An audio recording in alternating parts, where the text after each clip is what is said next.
is no excuse for not trying. Where you are right now doesn't have to determine where you'll end up. No one's written your destiny for you, because here in America, you write your own destiny. You make your own future. That's what young people like you are doing every day all across America. Young people like Jasmine Perez from Roma, Texas. Jasmine didn't speak English when she first started school. Neither of her parents had gone to college, but she worked hard, earned good grades, and got a scholarship to Brown University, as now in graduate school studying public health, on her way to becoming Dr. Jasmine Perez. I'm thinking about Andoni Schultz from Los Altos, California, who's fought brain cancer since he was 3. He's had to endure all sorts of treatments and surgeries, one of which affected his memory, so it took him much longer, hundreds of extra hours, to do his schoolwork. But he never fell behind. He's headed to college this fall. And then there's Chantel Steve from my hometown of Chicago, Illinois. Even when bouncing from foster home to foster home in the toughest neighborhoods in the city, she managed to get a job at a local health care center, start a program to keep young people out of gangs, and she's on track to graduate high school with honors and go on to college. And Jasmine, Andoni, and Chantel aren't any different from any of you. They face challenges in their lives just like you do. In some cases, they've got it a lot worse off than many of you. But they refuse to give up. They chose to take responsibility for their lives, for their education, and set goals for themselves. And I expect all of you to do the same. Well, with respect to failure, it's terrible, but necessary. If you are going to try something hard, if you're putting yourself out there in some way, there are going to be times where you screw up or you don't succeed. Or there are times where you do everything right and you still don't succeed.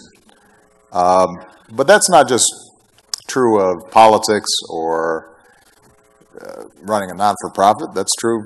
Some of you talked about being entrepreneurial. If you're starting a clothing line, that's a cutthroat business.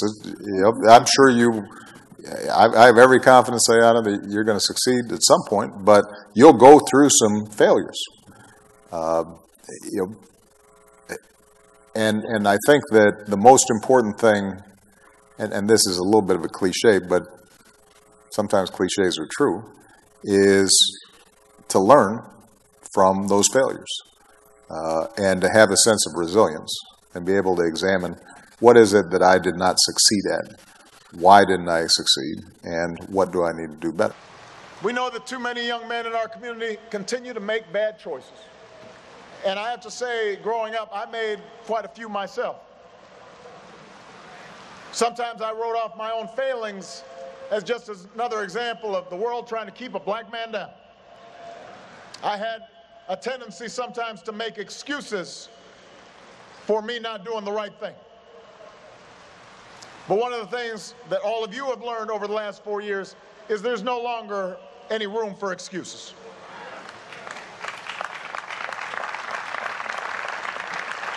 I understand there's a common fraternity creed here at Morehouse. Excuses are tools of the incompetent, used to build bridges to nowhere and monuments of nothingness. Well, we've got no time for excuses. Not because the bitter legacy of slavery and segregation have vanished entirely, they have not. Not because racism and discrimination no longer exist. We know those are still out there. It's just that in today's hyper-connected, hyper-competitive world, with millions of young people from China and India and Brazil, many of whom started with a whole lot less than all of you did, all of them entering the global workforce alongside you, nobody is going to give you anything that you have not earned. Nobody cares how tough your upbringing was. Nobody cares if you suffered some discrimination. And moreover, you have to remember that whatever you've gone through, it pales in comparison to the hardships previous generations endured, and they overcame them. And if they overcame them, you can overcome them too. And so when I see White House interns or I talk to young people, I always tell them, worry less about what you want to be and worry more about what you want to do. Because when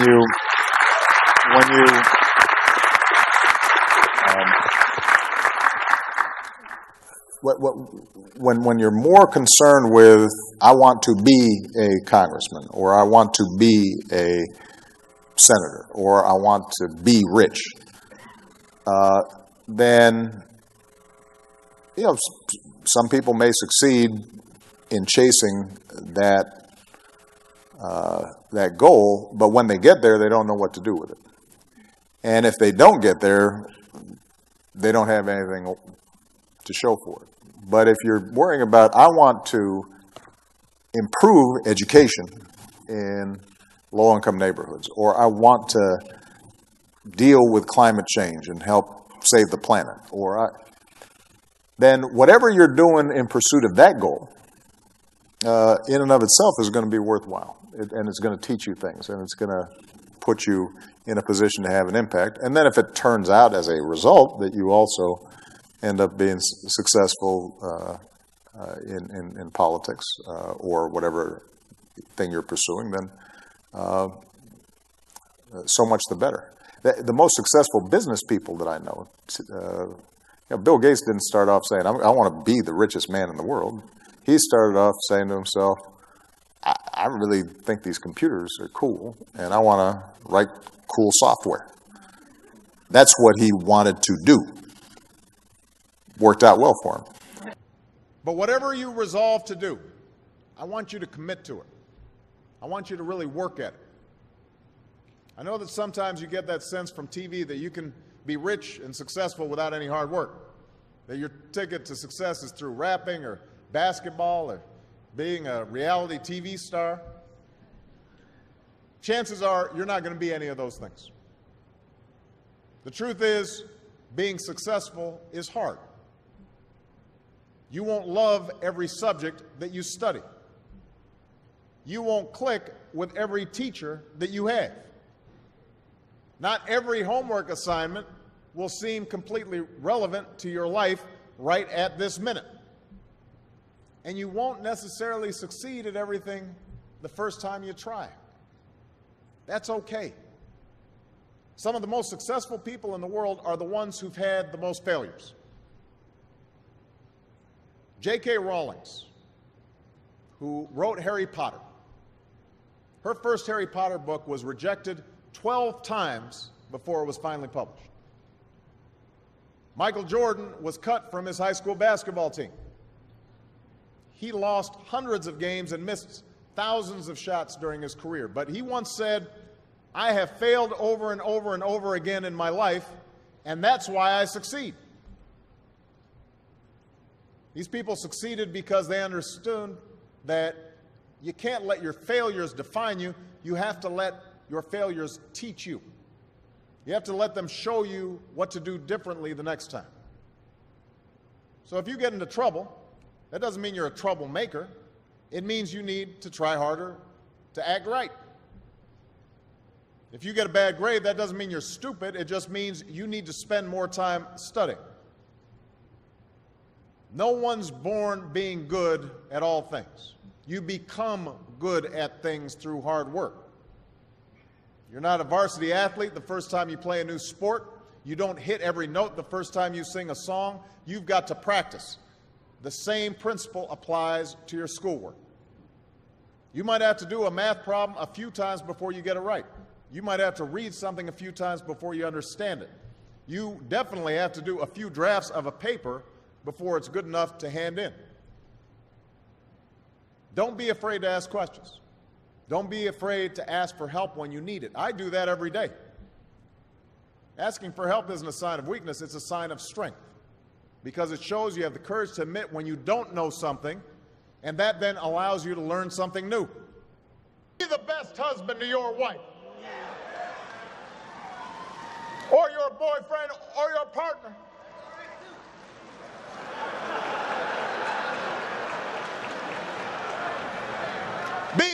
father you can be to your children. Because nothing's more important. I was raised by a heroic single mom, wonderful grandparents, made incredible sacrifices for me. And I know there are moms and grandparents here today who did the same thing for all of you. But I sure wish I had had a father who was not only present, but involved. Didn't know my dad. And so my whole life, I've tried to be for Michelle and my girls what my father was not for my mother and me. I want to break that cycle where a father's not at home, where a father's not helping to raise that son or daughter. I want to be a better father, a better husband, a better man. It's hard work that demands your constant attention and frequent sacrifice. And I promise you, Michelle will tell you I'm not perfect. She's got a long list of my imperfections. Even now, I'm still practicing, I'm still learning, still getting corrected in terms of how to be a fine husband and a good father. But I will tell you this, everything else is unfulfilled if we fail at family, if we fail at that responsibility. I know that when I am on my deathbed someday, I will not be thinking about any particular legislation I passed. I will not be thinking about a policy I promoted. I will not be thinking about the speech I gave. I will not be thinking about the Nobel Prize I received. I will be thinking about that walk I took with my daughters. I'll be thinking about a lazy afternoon with my wife. I'll be thinking about sitting around the dinner table and seeing them happy and healthy and knowing that they were loved. And I'll be thinking about whether I did right by all of them. So be a good role model. Set a good example for that young brother coming up. If you know somebody who's not on point, go back and bring that brother along. Those who've been left behind, who haven't had the same opportunities as we have, they need to hear from you. You've got to be engaged on the barber shop, on the basketball court, at church. Spend time and energy and presence to give people opportunities and a chance. Pull them up, expose them, support their dreams. Don't put them down.